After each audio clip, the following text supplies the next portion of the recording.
যুদ্ধ এখনো শুরু হয় নাই, হতে যাচ্ছে, অর্থাৎ ভবিষ্যৎকালের কথা। কিন্তু গীতার পাতায় প্রথম যে শ্লোকটি দেওয়া আছে যে ধর্মক্ষেত্রে কুরুক্ষেত্রে সমবেতা যুদ্ধোৎসব মামকা পাণ্ডবস্যৈব কিম অপূর্বত সঞ্জয়। হে সঞ্জয়, ধর্মক্ষেত্র কুরুক্ষেত্র চলিল যে রণ, কি করিল মোর পুত্র পাণ্ডুপুত্রগণ। কি করিল? শাস্ত্রে বলা আছে মহৎ কৃপা বিনা কোনো কর্মসাধ্য নয়, কৃষ্ণ ভক্তির দূরের হোক সংসার নহে ক্ষয়।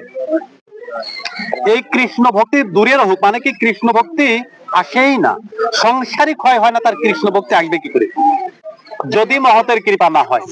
তো দেখেন এই গীতা পাঠ আমরা কেন করে থাকি বা গীতা কেন শ্রবণ করে থাকি, যেন সংসারের মায়া জালকে আমরা কর্তন করতে পারি।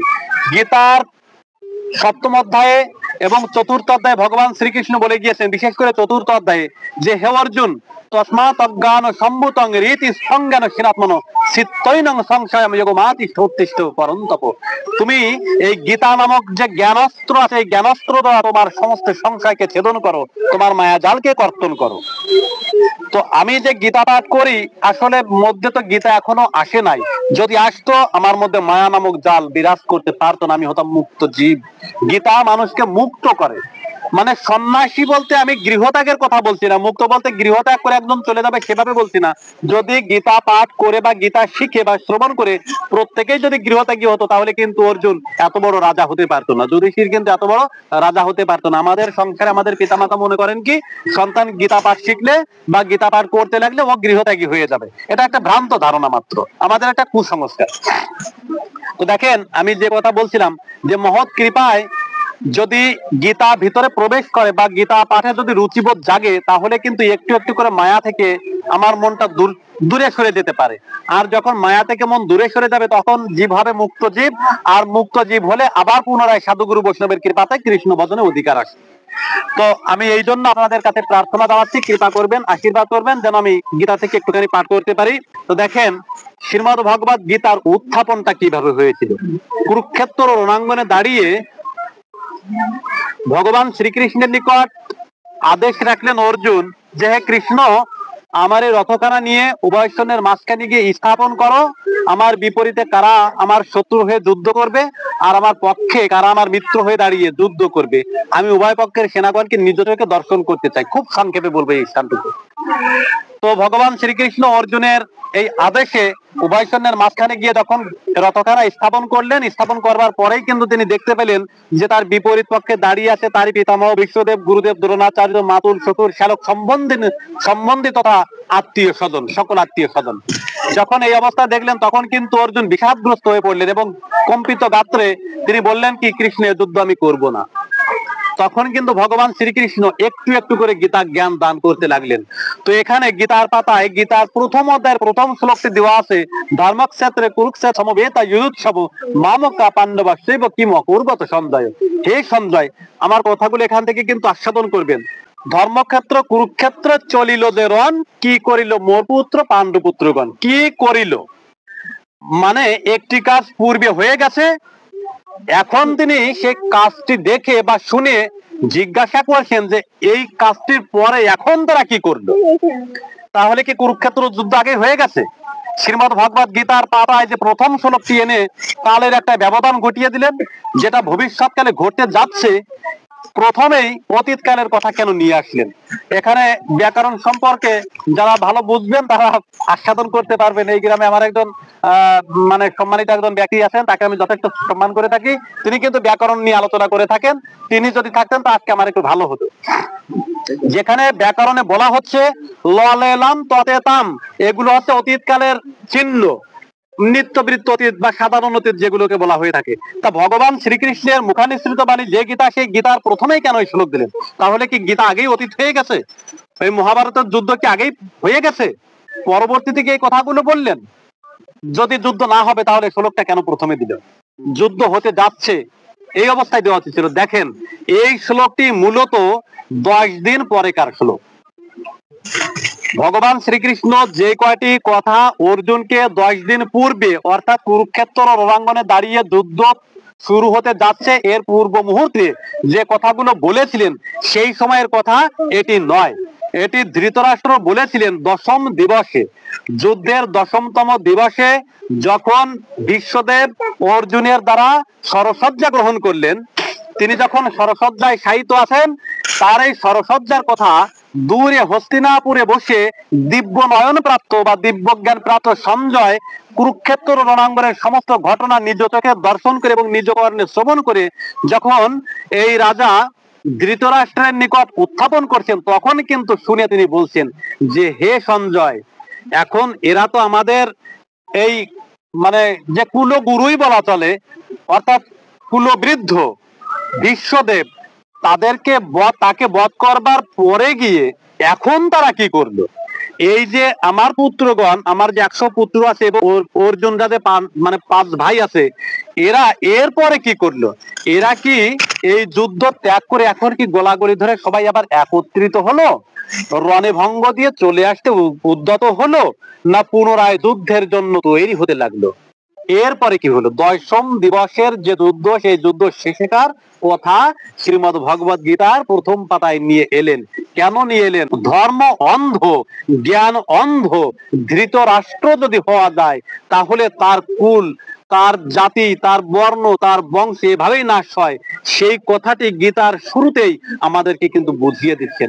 আমি কমলেশ যদি ধর্মান্ধ হই, আমি যদি ওই মানে অজ্ঞানী যদি হই, আমি যদি জ্ঞানান্ধ যদি হই, গীতা তো জ্ঞান ভান্ডার, আমি যদি জ্ঞানান্ধ হই, তাহলে শুরুতে আমার পরিণতি কি হবে? আমার কুল নষ্ট হবে, আমার বংশ নষ্ট হবে, আমার জাতি নষ্ট হবে, আমিও নষ্ট হব। এই নষ্টের হাত থেকে যাতে আমরা রেহাই পেতে পারি, সেই জন্য কিন্তু গীতার শুরুতেই এই শ্লোকটি শ্রীল ব্যাসদেব বহু কৃপা করে, বহু চিন্তা করে তিনি নিয়ে আসেন। এটি মূলত মহাভারতের একটি শ্লোক। আর আমরা জানি মহাভারতের ভীষ্ম পর্বে এই গীতাখানা গ্রথিত। আর সেই ভীষ্ম পর্বেরই ঠিক দশম দিবসের ঘটনা এই শ্রীমদ্ ভগবত গীতার এই প্রথম শ্লোক।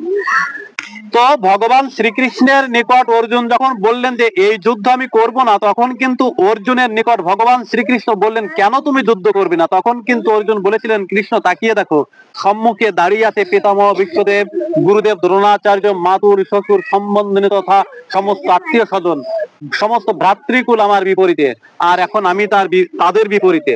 এই আত্মীয়গণকে বধ করে কি হবে? আত্মীয়গণকে বধ করে আমার জাতি নষ্ট হবে।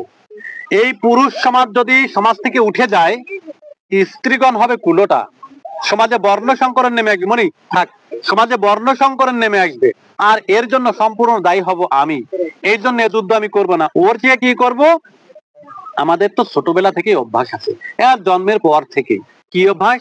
বনে বনে ঘুরে বেরিয়ে ভিক্ষা করে আমাদের জীবন যাপন করা, আর বনের ওই ফল ফুল এগুলো সেবা করে আমাদের জীবন যাপন করা। এটা আমাদের ছোট কাল থেকে আমাদের রন্ধ্রে রন্ধ্রে মিশে আছে।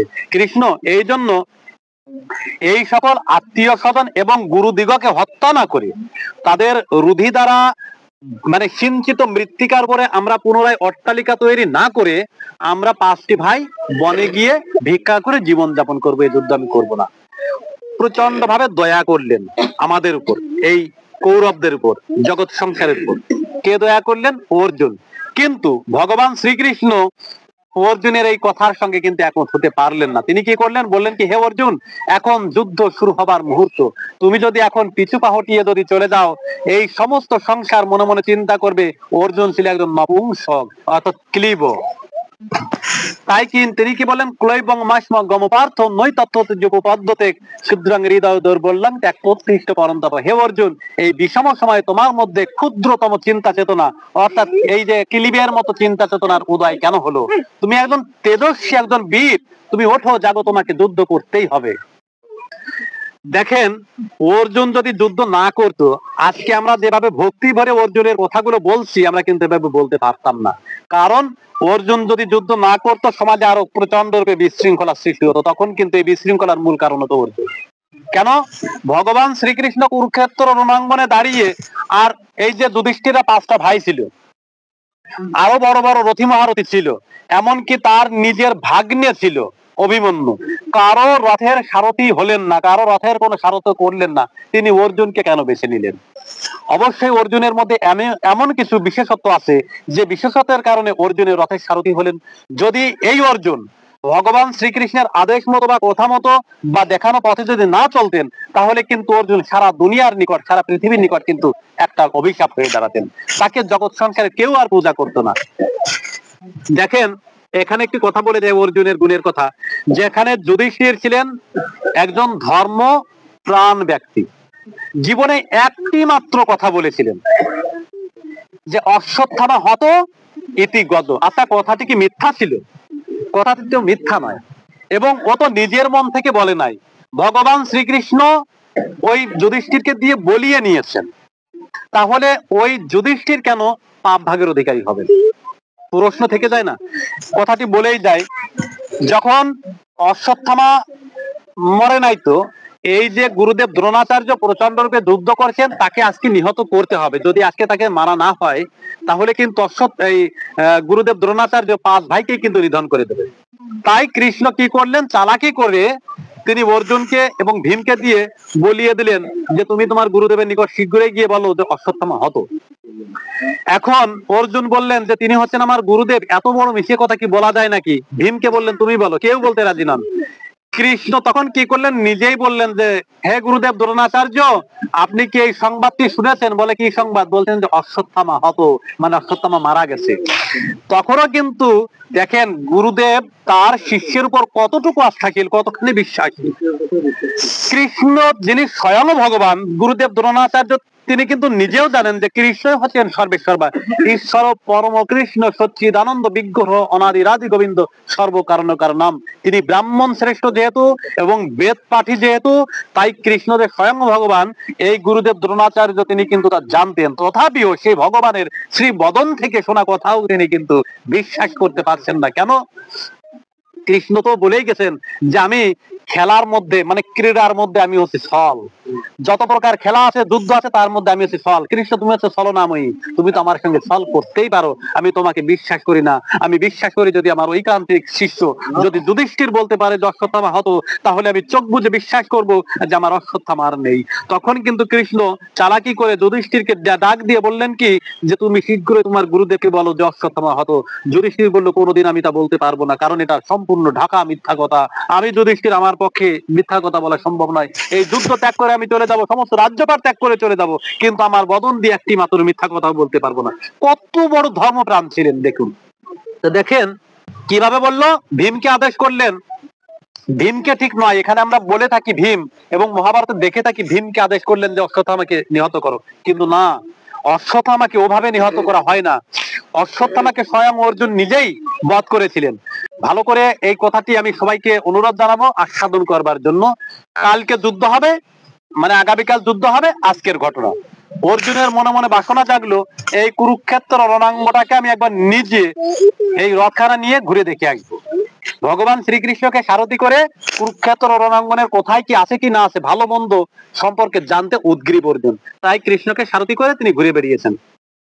যেতে যেতে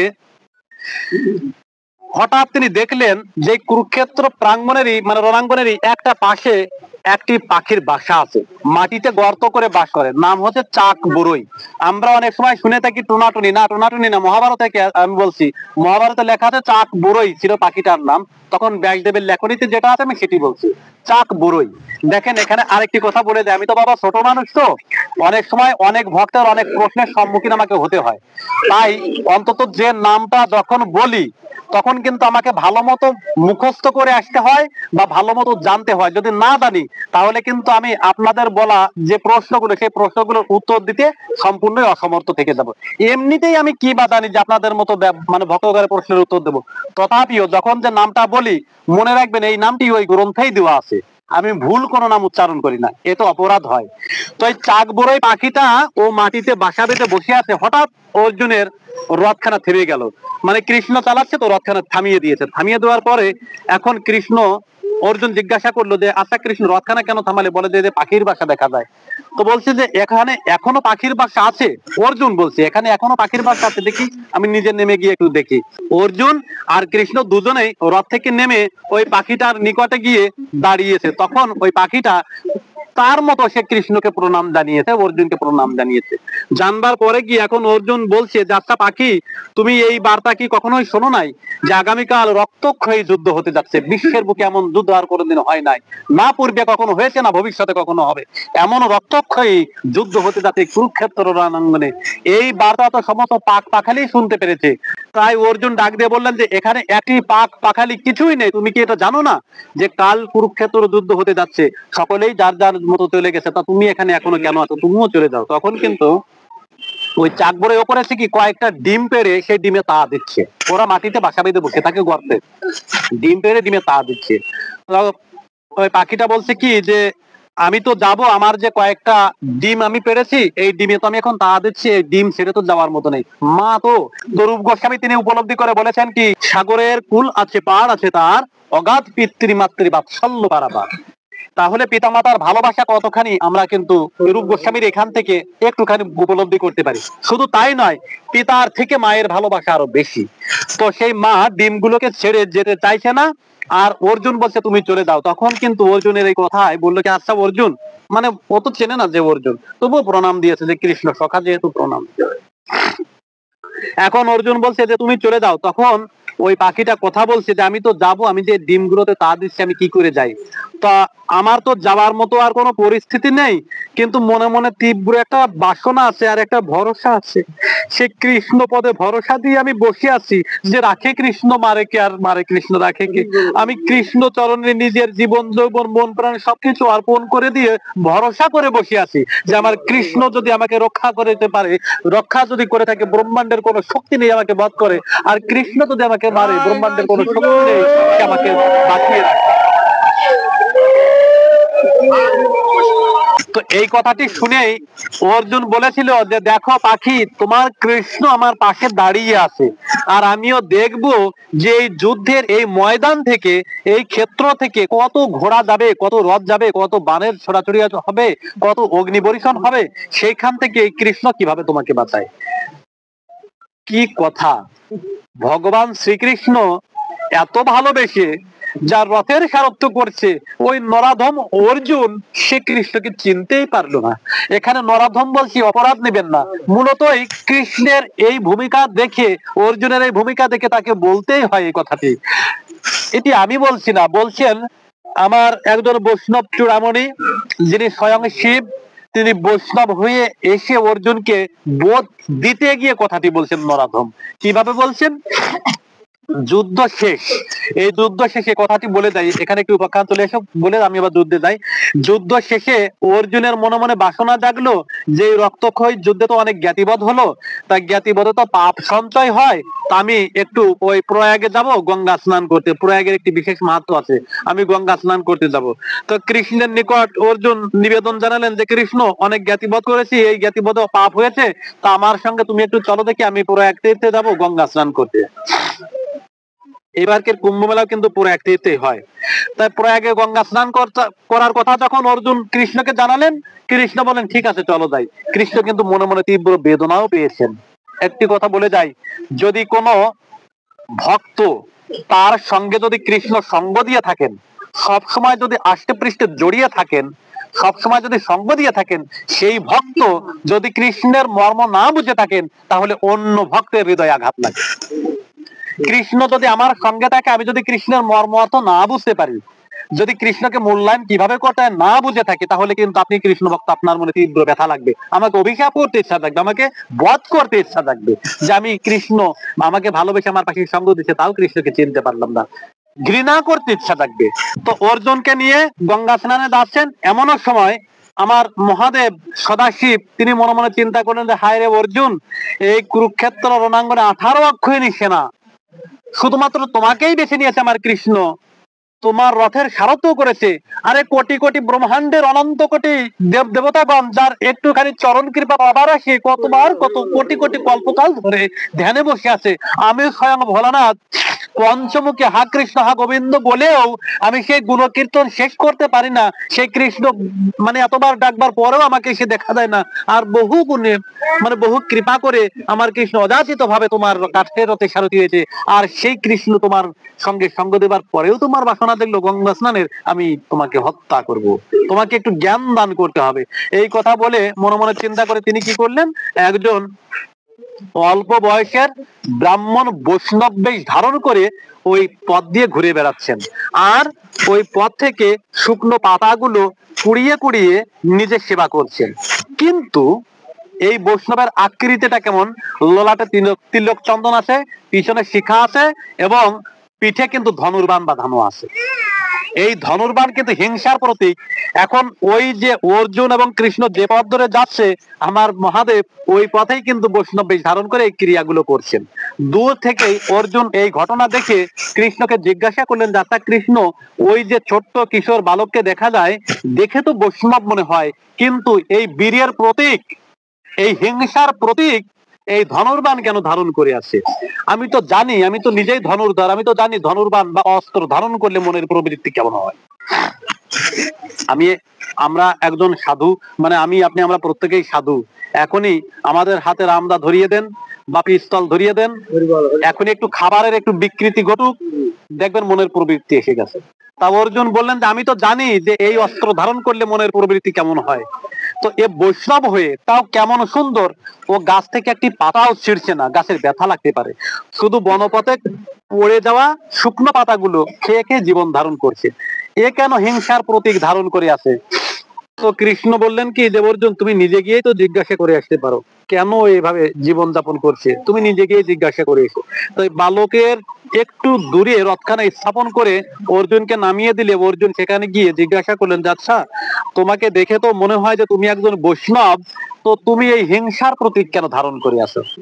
আরে তোমার এই যে তুন, পিছনে যে তুন বাঁধানো আছে, মানে যার মধ্যে স্বরগুলো থাকে, এখানে শুধুমাত্র 3টি স্বরই দেখা যাচ্ছে, এর কারণ কি? তখন ওই বালক উত্তর দিচ্ছেন যে শোনেন, আমি একজন বৈষ্ণব এটা ঠিক, কিন্তু আমি ধনুর্বাণ ধারণ করেছি এবং আমার এই তুনে শুধুমাত্র আমি 3টি স্বর রেখে দিয়েছি। এর পিছনে বড় একটা কারণ আছে। কি? আমি আমার প্রথম স্বর দিয়ে হত্যা করব তোমরা যাকে ভক্ত মহারাজ প্রহ্লাদ বলে ডাকো। আমি সেই ভক্ত মহারাজ প্রহ্লাদকে প্রথম বাণ দ্বারা আঘাত করে তাকে নিহত করব।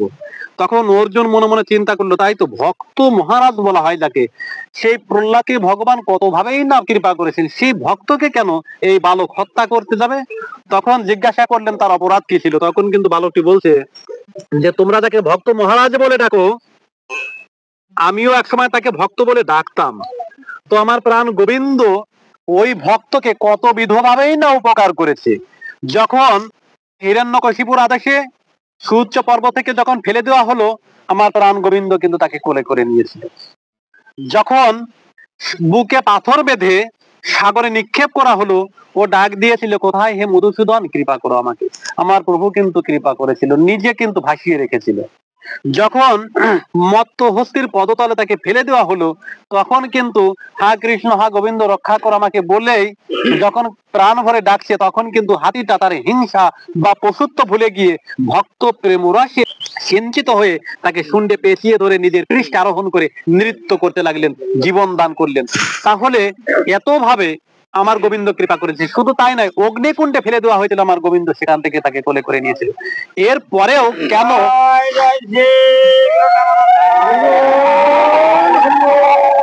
পরেও কেন ওই প্রহ্লাদ আমার প্রভুকে এত বড় দণ্ড দিতে গেল? কি দণ্ড?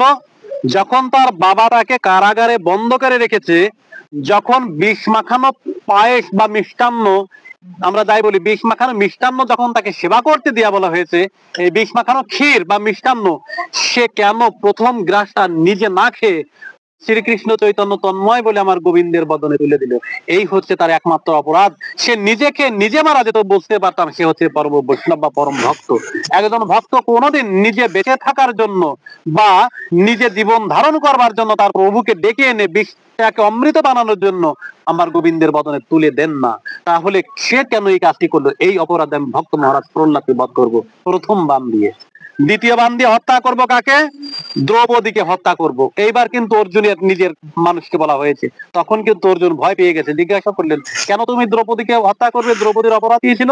তখন কিন্তু বালকটি কথা বলে উঠেছে, যখন 60,000 মুনি ঋষি নিয়ে দুর্বাসা মুনি বনের মধ্যে গিয়ে দ্রৌপদীকে মানে বললেন যে আমি আপনার গৃহে সেবা করতে চাই, সেবা দাও।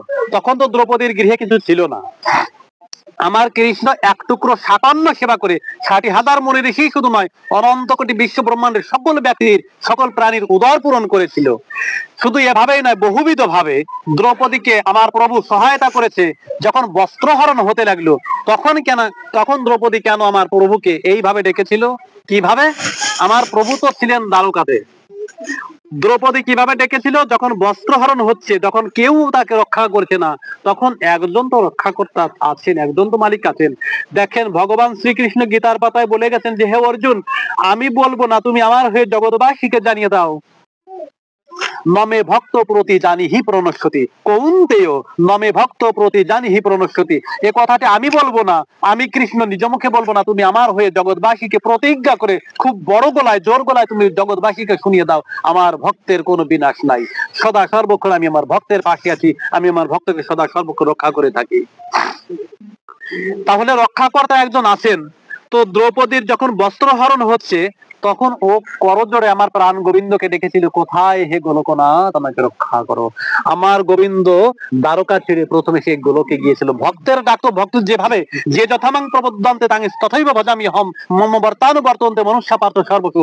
আমাকে যে ব্যক্তি যেভাবে ভজনা করে থাকে, আমি তাকে সেভাবে কৃপা করে থাকি। গোলকনাথ বলে ডেকেছেন, তাই এই দ্বারকা থেকে গোলকে ফিরে গেছেন। পরবর্তীতে তিনি ডাক দিলেন, কোথায় হে দ্বারকানাথ। পরবর্তীতে আমার কৃষ্ণ গোলক থেকে পুনরায় আবার দ্বারকে ফিরে এসেছেন। পরবর্তীতে এই দ্রৌপদী ডাকলেন কি, যে কোথায় হে আমার হৃদয় নাথ। তখন আমার গোবিন্দ এই দ্বারকা ত্যাগ করে আমার দ্রৌপদীর হৃদয়ে এসে অবস্থান করে তার অঙ্গে বসন জুগিয়েছিল।